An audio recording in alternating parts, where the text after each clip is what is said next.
policy. I think that we saw in Game 1. Obviously, we did not see in Game 2. The Bard continues to be banned here. The Jhin, obviously, fearless banned. So that's good for GENG in terms of the champs that T1 has relied so heavily upon. Well, Trundle going to join the ban list here. Nico is still standing out quite a lot, as Wukong and Pantheon are going to be the big ones to look out for in this game, I am pretty sure. Especially with the Troll King joining the ban list. So let's see what T1 do decide to take away here. It could just be Wukong now, so you can ban both of them and really limit that jungle pool. And that might be what they're looking for here. The Rumble pick is still kind of lurking. I wonder if GENG banned the Aurora again. They could be fishing for it first here. Although they banned the Trundle, which will leave open the Ornn counter pick for Doran if T1 wanted to go that way. There's the Aurora ban, so interesting to see that on T1's side, perhaps looking for it themselves. They keep banning this away from Keen.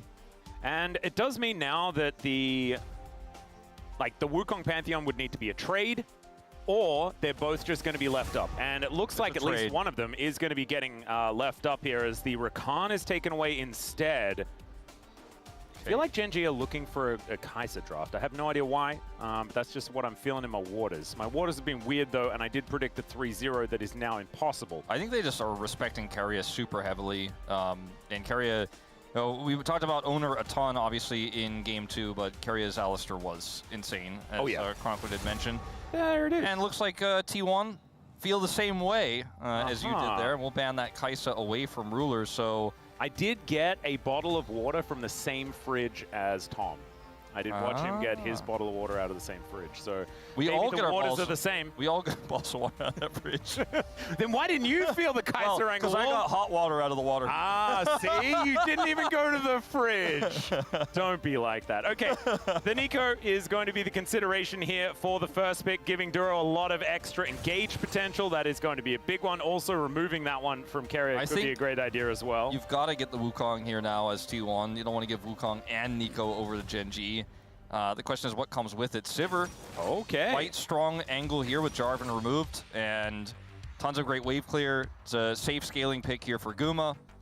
Pantheon going to be the response, and I'm okay with this pick. I think it's quite strong, but I think it needs to have a strong side laning champion with it so that it can be able to deal with, because Sivir is going to be constantly pushing those waves in mid.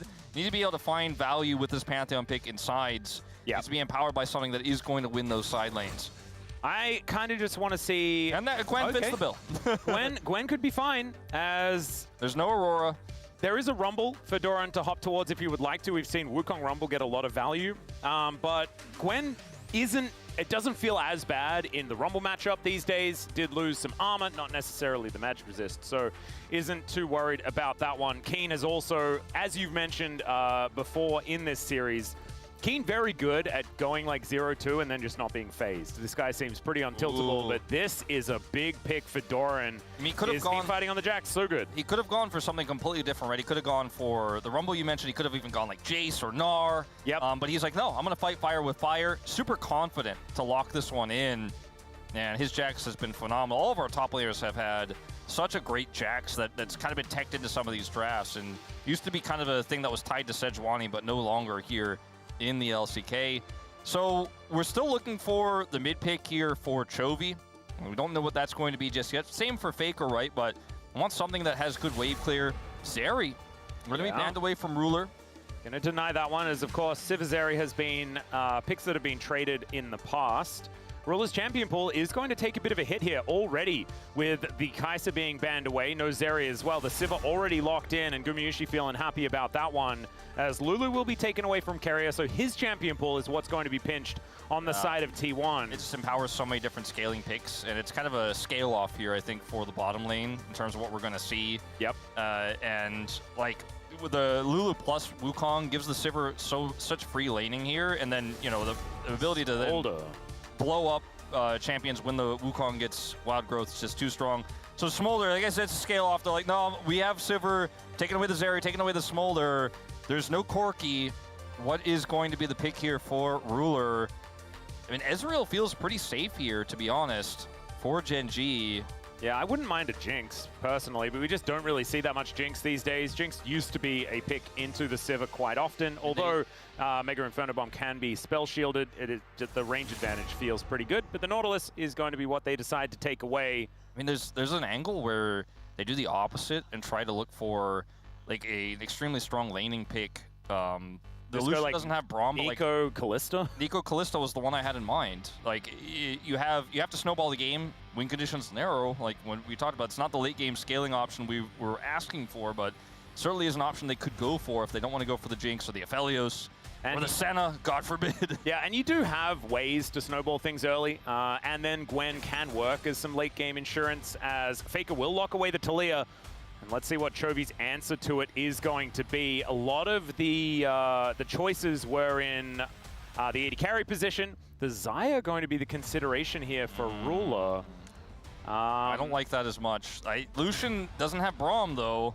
You don't have Rakan either. I just don't feel like Xayah necessarily gets a massive amount of value when there's so many different ways and forms of CC. Like, Nico Xayah gets you through the laning phase because the Nico is so incredibly strong. In the lane, but Sivir has Spell Shield. Well, this is the Showmaker special that we saw the other day. This kind of works because they're so reliant on their Jax and Wukong to get on top of the backline that you can protect the Xayah with this a little bit more. It helps empower the Gwen. It's a lot of burst damage, but Spell Shield's value, it just keeps going up here for the Sivir. Oh, we're still hovering it here as Duro. Let's see what it will just be the Ahri. And that actually makes me feel a whole lot worse. Sonar is going to be hovered by Keria. We'll see what he does actually decide to lock away. I mean, it's not that bad here, actually. When you consider this movement speed plus Sivir's ultimate, kind of crazy. Karma, a little bit more reliable, a little bit more common. And hard push. Yep, we've seen the Sivir Karma so many times. Yeah, it's kind of a barrel special with aiming. They're really the team that played it the most. For the Xayah, you're playing into Shoves, Wukong Ultimate, Counter-Strike. So you don't need an engaged support here as T1. You already have all of that front line. This gives you kind of a guaranteed answer to the Nico in the bottom lane. And Genji's draft has a lot of pick potential and a lot of front line with this Gwen, so the Xayah can come online. But I think you, once again, kind of have to control the game from start to finish. Otherwise, the Sivir scaling kind of gets out of control. They also have the global of the Taliyah, so they can play with this Sivir's wave clear really, really well. The Pantheon has the Gwen, so if you're winning that side lane, if the Gwen is pushing through turrets, can play to that as well. I'm feeling less bad about this for Gen.G, but I think it's less bad as game 2. Yeah, way less inspired after the last 2 picks. I think the Xayah Ahri really did not do it for me. But the kite back is going to be there. It's just a lot more of a difficult game here for Ruler this time around, playing a short-range carry into so much CC and dive potential. How do you kill the Sivir when we get to late game? That's a question they're going to have to answer because they're going to have to go through so much to get to the Sivir. Try to charm her. She might just block it. It's going to be a tough time here for Gen.G, but definitely a playable draft. It certainly is. Jump into the Rift here for game number 3.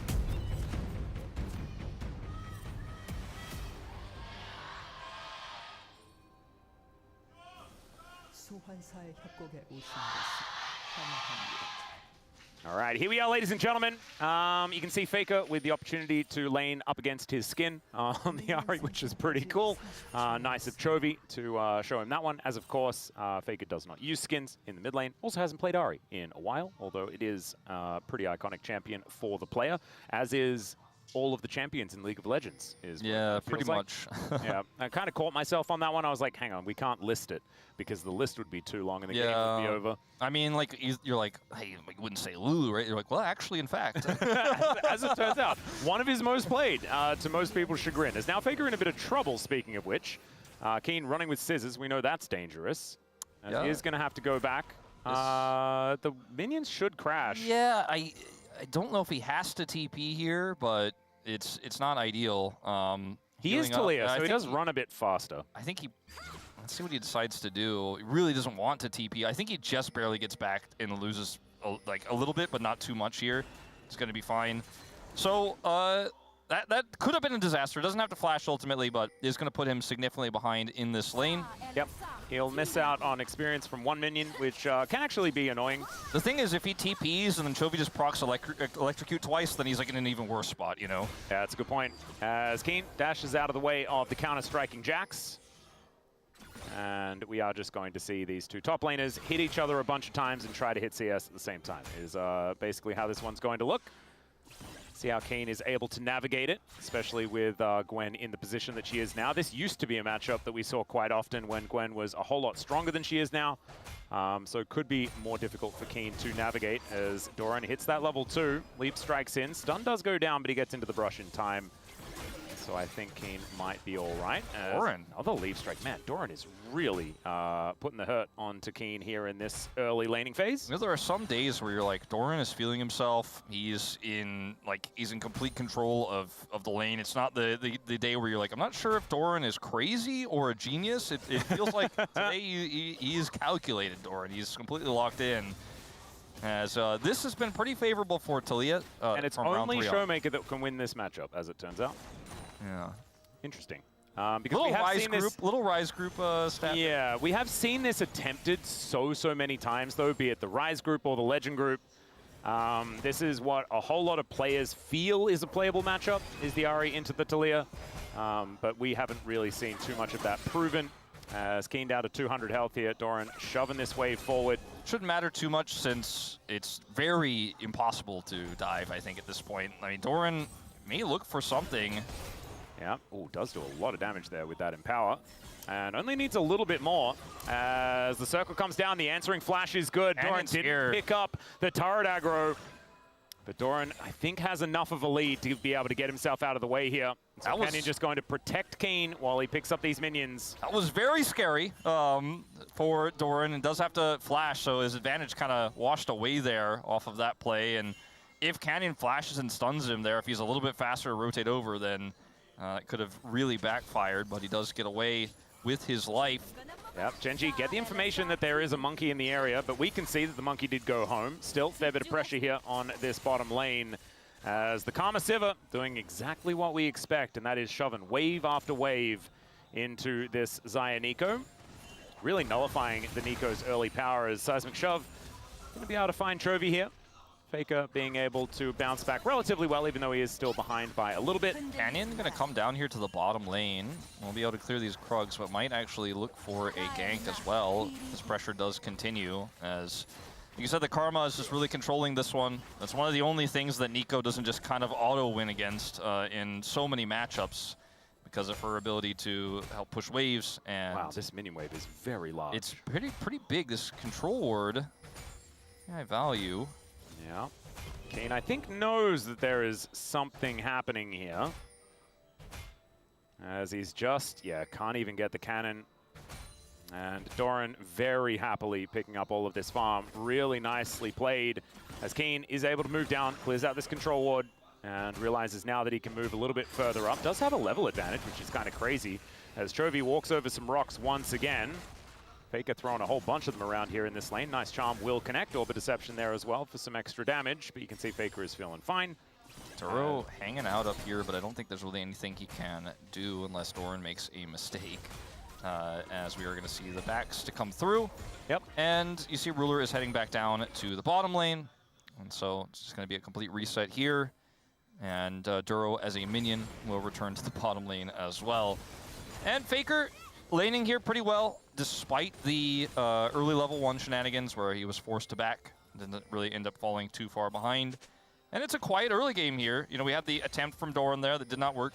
The lack of flash hasn't been punished yet. Put the wave in a really good spot, so ended up really denying some farm there from Keen again. Yep, Duro dodging a Q, unfortunately, as the tether is still going to land. Courier taking a bit from the Blooming Burst, but you can see Ruler looking a little worse for wear himself. And this ricochet damage in these fights is going to be really, really important to look out for. If you're a GENG fan, killing Gumayushi is going to be really hard because he's got a lot of tools around him to peel, but also, like, because everyone's so short range, the ricochet value is just going to be immense. He's just always going to be doing oodles of damage when we get to the late games. Canyon not quite going to be able to steal this one away. Yeah, he's charged up a spear, so looking a little bit scary, but Shape Splitter gives information that there is an owner and a carrier in the area. Looks like Canyon not going to go for anything, as no neutrals have been started up just yet. We have the grubs in about a minute, but the Dragon has been somewhat ignored for now. This top side is just continuing to be an issue for Keen. Like, the deficit, it's not massive, but it gets like it's a little bit bigger every wave, it feels like here, as Doran is now having this wave pushing over. Faker does have his ult, and they could look for a play. Keen potentially caught. Yep, there's the counter-strike. It's actually going to get the value here as the seismic shove pushes him back. No flash available, and there's first blood going over to Doran's Jax. And a great play from Faker there. And even with the Global Pantheon, Canyon's is too far away. The observers instantly pan to the Pantheon that's on the wrong side of the map to assist Keen. And that's just a great call there from Faker. Comes over and sets up the play there with Doran. No summoners needed to get that pick onto Keen, who was flashless from that earlier exchange. Big win for T1 in this early game. Starting to get this Jax online. We'll watch it again. Look at the rotation over from Faker here. And the Weaver's Wall is not going to cut him off. The Counter-Strike certainly will. There's just nowhere to go. The rocks are down. The shove is good. Kill goes to the Jax. Has been putting on that pressure all game long. Man, got pretty close to having the dash back off cooldown again, but just unable to make that one work. And so the Gwen was not immune, and that means that Doran is just going to be so scary.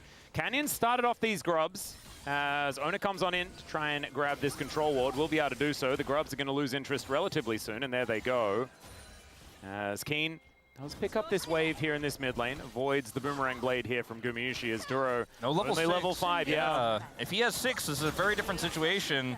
Still, Keen is already hitting a little bit. Yeah, this the snips, when they get charged up, a little bit frightening. Faker doesn't have his ult to cut anybody off since he used it for that play on the top side, but I still think T1 have a really strong core here, as long as they don't get themselves caught in this choke, because Owner has flash and ult. You can access almost anybody. Yeah, Ruler in a little bit of trouble here. Does have Featherstorm, but does not want to use it in the 1v1 against Doran. Has flash and his ult's back up. Like, that was very scary. Yeah. And now you've got Ruler having to go back home. Doran actually might be able to get a fair bit of work done towards this turret. As Ruler, of course, using his own skin. Very cute there.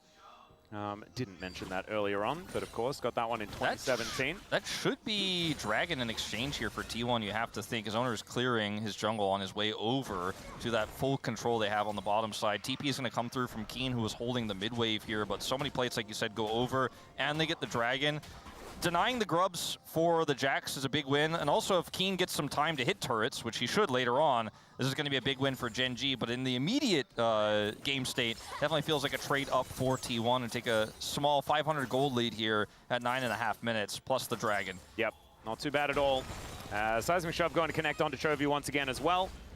Hasn't pressed his R button or anything like that, but is a little bit frustrated about taking a bit of extra damage. So it is going to be 3 grubs traded for 1 Dragon, but also Jax with a lot of spare time and almost 400 gold lead here as well. But it is a CS lead that's actually been put together by Keen with that extra time that he picked up in the mid lane as well. Good lane management by GENG to make sure that that one happens. But the one who paid the price was Ruler, who's down 20 CS in comparison to Gumayusi, who has just been running the wave, running the lane alongside Carrier. It's not going to be fun to catch waves into Sivir for the mid game, which we're heading to here very shortly. But still going to be a threat later on. Is down an item right now. He hasn't actually been able to back and purchase one. Faker, not quite able to get that minion, fortunately for him. The game is still a quiet one. It's still quite the calm early game here with some big leads on both sides, right? The grub's significant. Chovy gets shoved again. Yeah, just kind of collecting those. And didn't have rocks on the ground, but is going to be able to pick up the cannon. And let's see what... He snipe him? Yeah, not actually going to happen. The rock just barely out of range, and the Mantra Q not quite going to work out there as well. That was a really cool idea there from Carrier. He's like, I'm definitely not going to be able to see this guy. He's got flash, but trying to look for enough poke damage there from Faker to look for the burst. Almost enough there to catch Chovy, but he does get away. Yeah, it wasn't quite enough in the end. Not really too much of a punish attempt here from GENG on the bottom side of the map. Canyon's coming over now. Doran has flash and ult, though. Feels like Keen is just getting scarier and scarier in this game, though, despite that first blood going over to Doran. Isn't that just the story of Keen? It is how it works, isn't it? It's like Keen's like, he's having a little bit of a tough time, you know, the matchup's a little bit volatile, but then later on you're like, man, I'm starting to get like, yeah, I'm getting conditioned by you saying that Keen's having a tough time for that to mean, oh, so Keen's going to hard carry in the late game. Oh, that's how that one's going to work. Because you didn't say that in game 2. Yeah. And that was the game things didn't go well for GENG. And Keen being on a damage deal going to be the biggest of deals. He did have like a gold lead on the side actually last game. Yes, as well.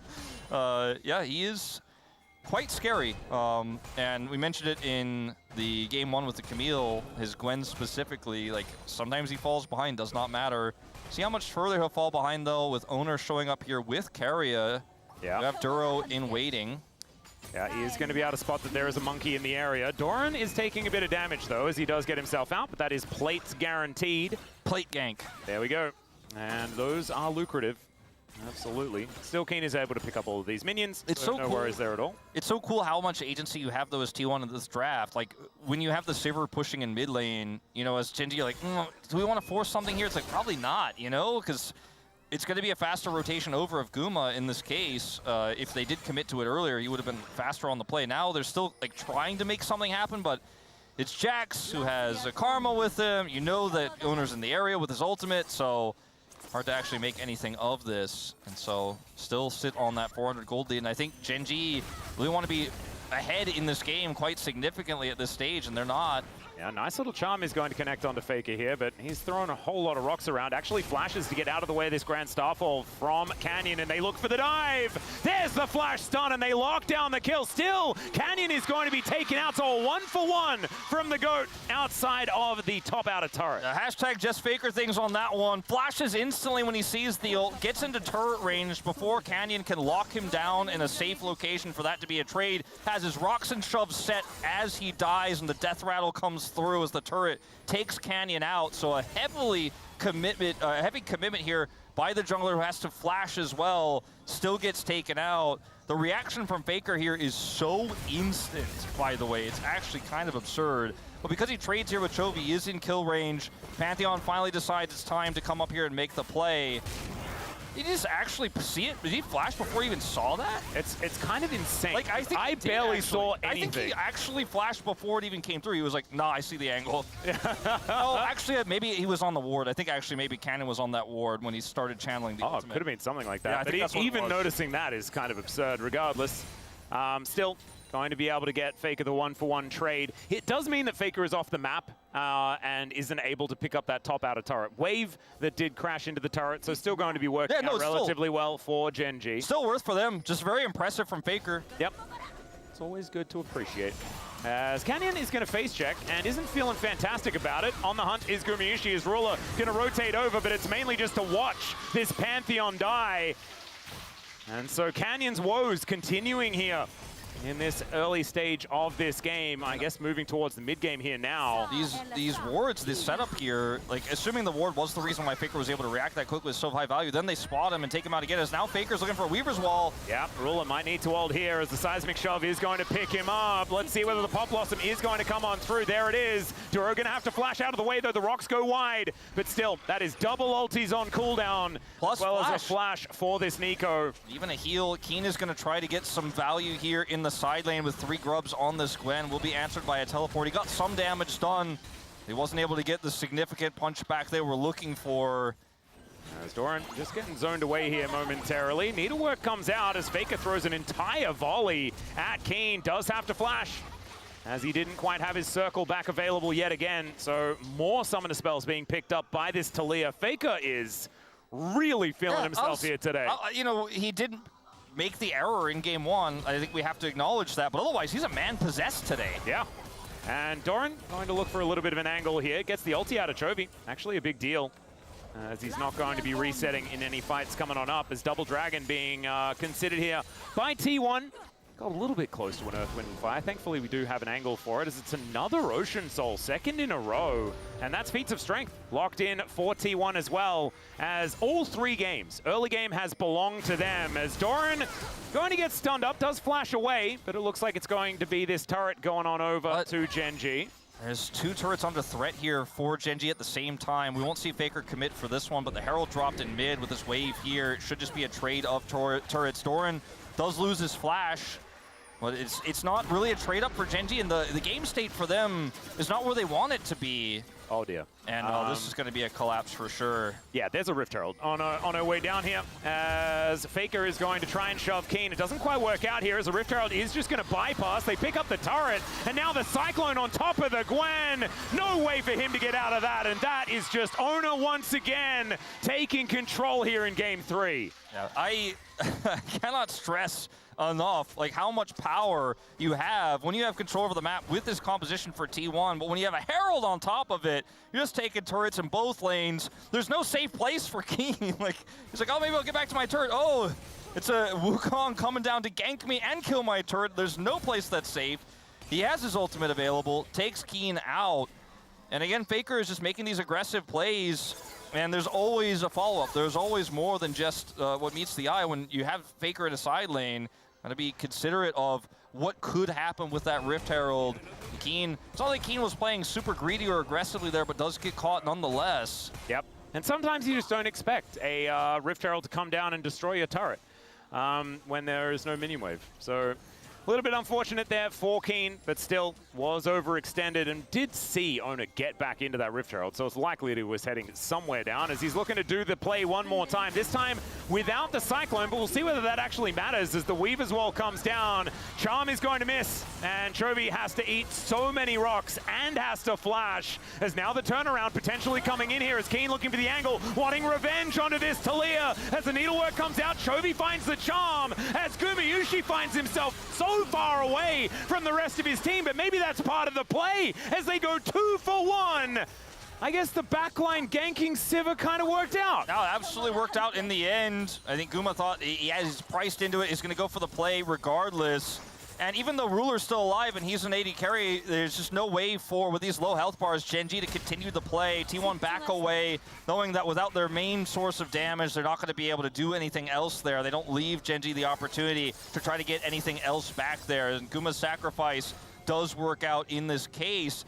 And it's just, look at the vision for T1. Like, they can see how far away the Pantheon is. They know that the Xayah is behind the play in mid because he's laying it to Sivir. You know, like, they have so much power, they have so much vision, they can just go, Chovy's past the river. It's not allowed. We're going to go kill him. This teleport here from Keen buys some time. And look at where Guma is. He's on the left side of this fight. He has a spell shield here. Decides to flash for the kill because he's probably not going to get out either way. So he guarantees that kill, plus a ton of extra damage as his teammates retreat. And it was actually, it confused the heck out of Canyon as well, because he wanted to join Keen and actually fight the front line, but then there was a Sivir in his back line, like doing crazy stuff. So, and it meant that he was happy feeding through a lot of that team fight, and I kind of don't blame him, because I would have also been a little bit confused. It was bizarre, but I think it was definitely a great call from T1, as Canyon may be caught again. He's rooted. Yeah. See whether he can get himself out of this one as the Cyclone does come in there from Ona, looks for the angle, but Canyon is able to flash his way to safety. Ruler now in an awkward position as Faker is teleported in, trying to get these feathers down. As Doran also rotating around from that top side. Otacon has just spawned, which is why we're getting a bit antsy, I could imagine, on this Rift right now. 2,000 gold, not the be-all and end-all, and it looks like GENG with a decent angle on this mid lane. And it's just a wall that comes down, so no Talias to need to get off it this time around. Nope, just going to try to stop that push, and we'll reset here as GENG had a lot of control. Yep. With the timing of this reset from Doran, he may have to TP in. If we see GENG look for the Otacon startup, Keen does a ton of damage, even just on one item here. The Gwen is just going to help rush this down, so T1 have to be quick on the rotation. I think Doran will have to TP in very quickly here. There it is, the top side.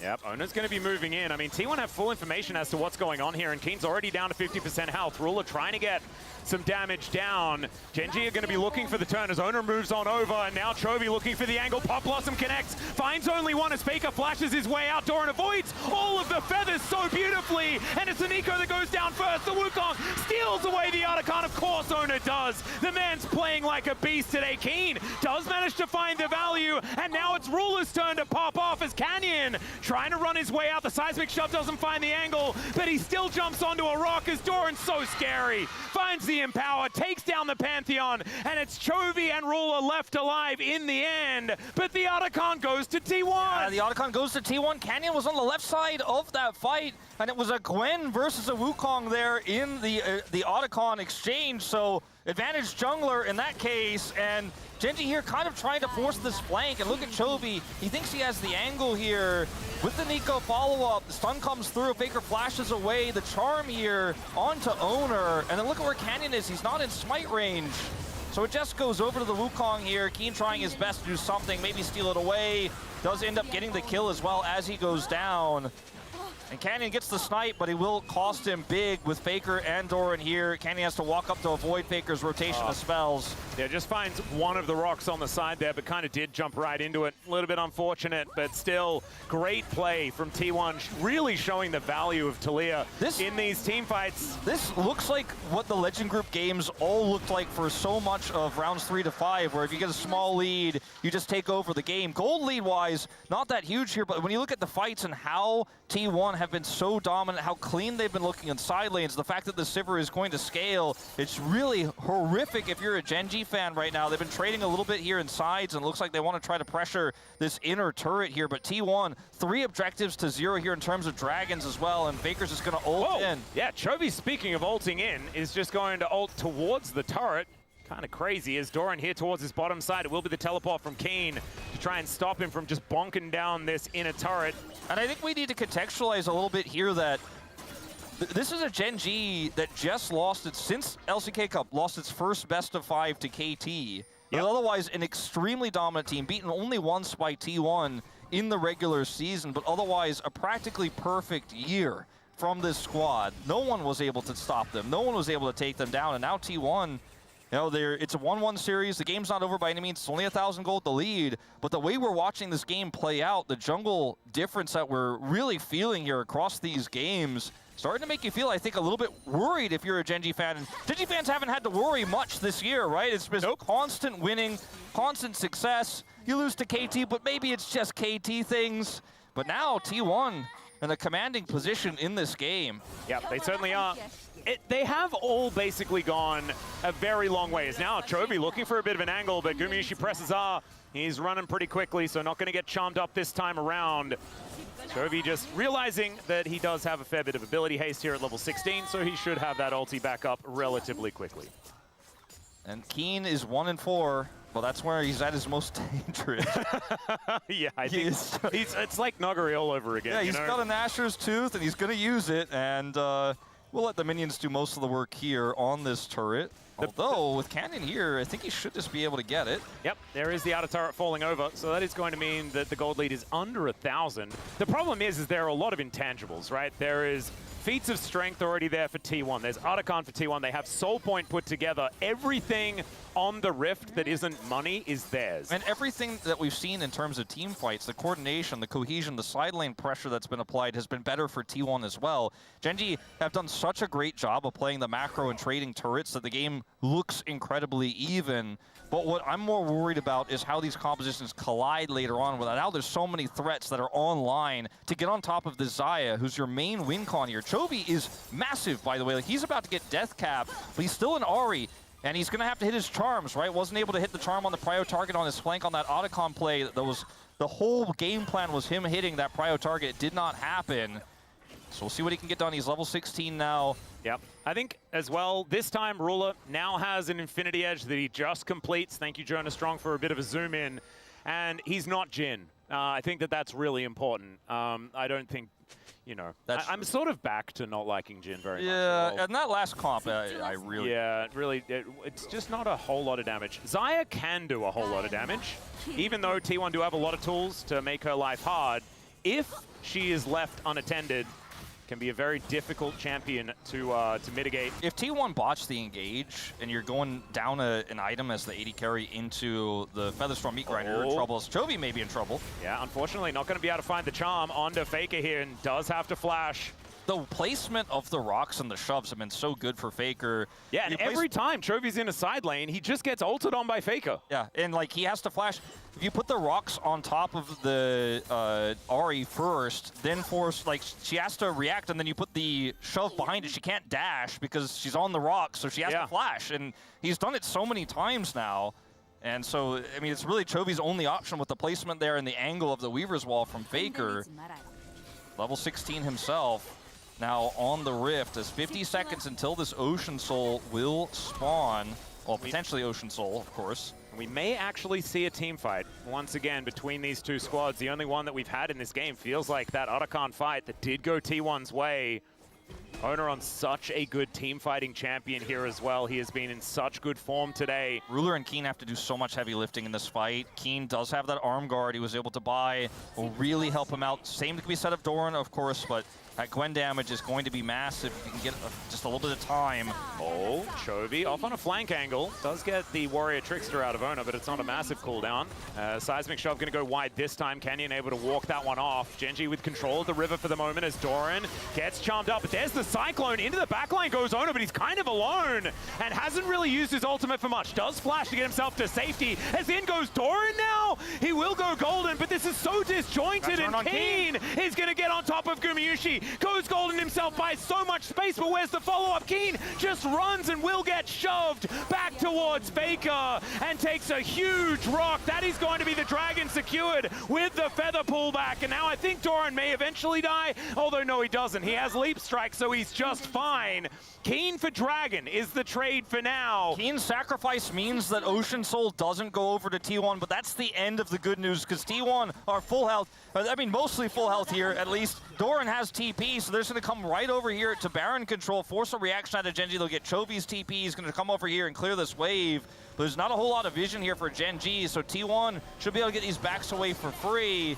And the fight's a little bit split up here. It looks like Owner practically loses his patience almost with Chovy. Missing that last charm. He's like, I'm going to get on top. Has to flash. That's actually really significant. I think if Owner is really in the thick of this fight with his Cyclone, it is never as close as it is now. And then T1 are able to make the correct decision to go on to Keen. And during this arm guard, GENG decide Dragon over team fight, which I think is correct. A lot of teams, I think, turn there and try to fight with Keen and let the Dragon go. Ruler with the feathers, you mentioned, secures the Dragon.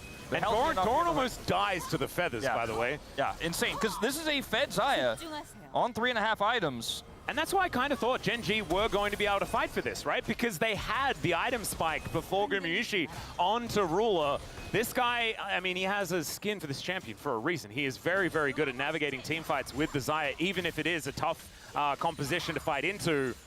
Still something that T1 need to respect and figure out a way to deal with. Right now, there is now 3 items onto Gumayusi. He has hit that break point. These ricochets are going to absolutely tear through GENG. Weaver's Wall here. They have incredible turn on this Baron. If Owner hadn't had to flash in that last team fight, they might actually consider starting this, but instead they're just going to keep playing around vision, keep getting these free backs and forcing GENG to come over and clear vision.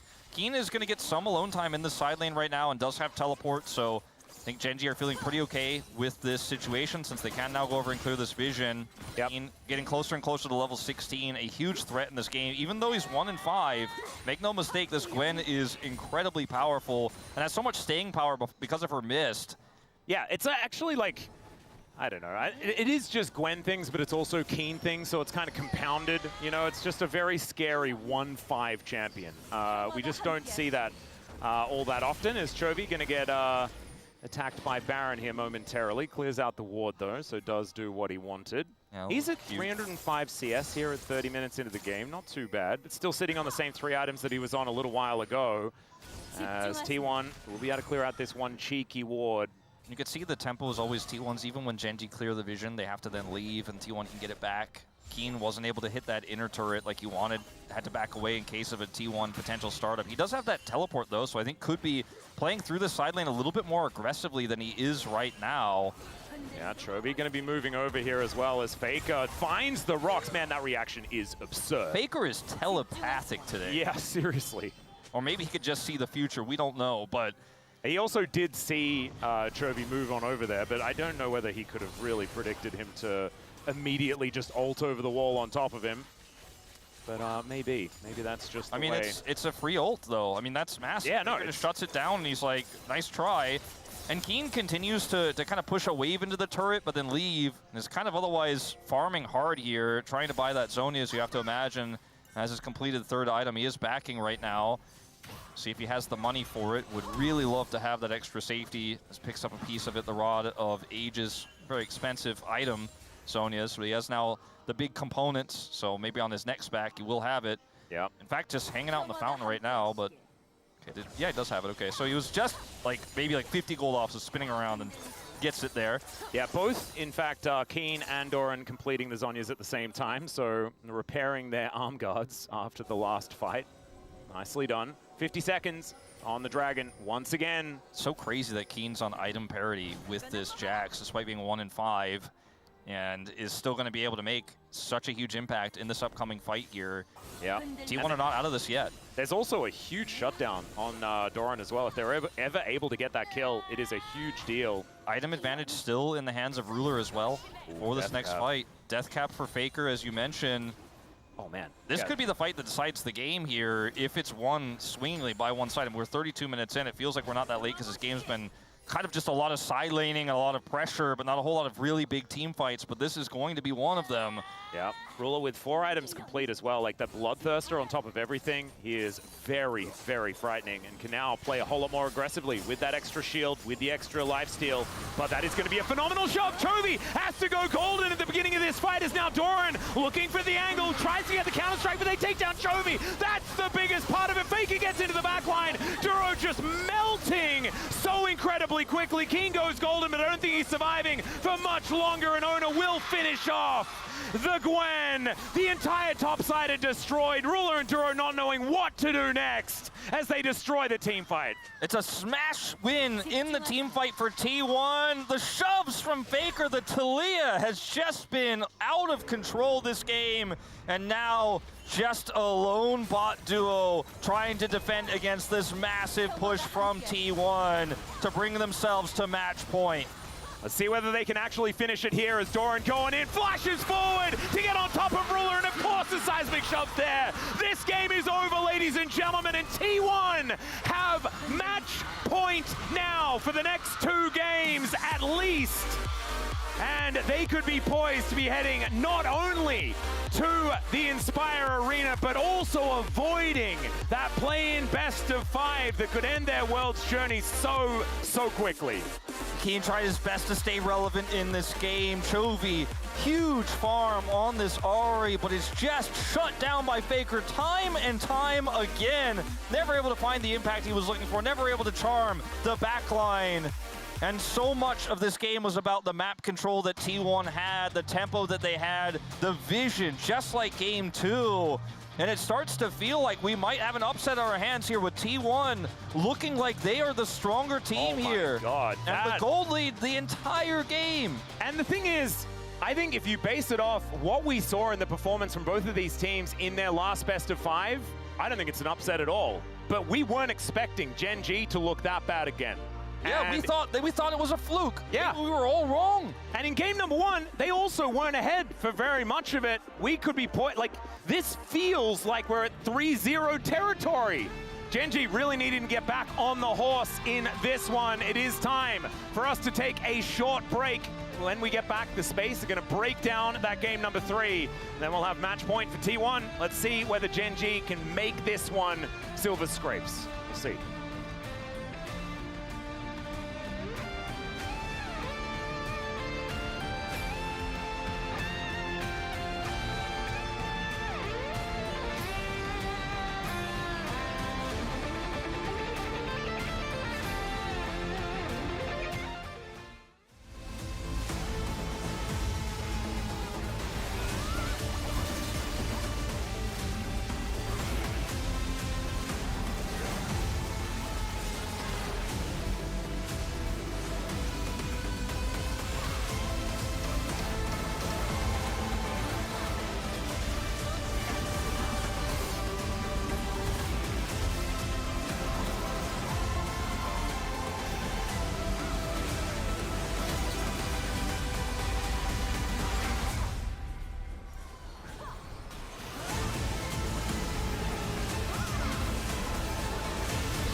나야 노플 노공. 미니언 좀 데리고 올게. 끝낼 듯.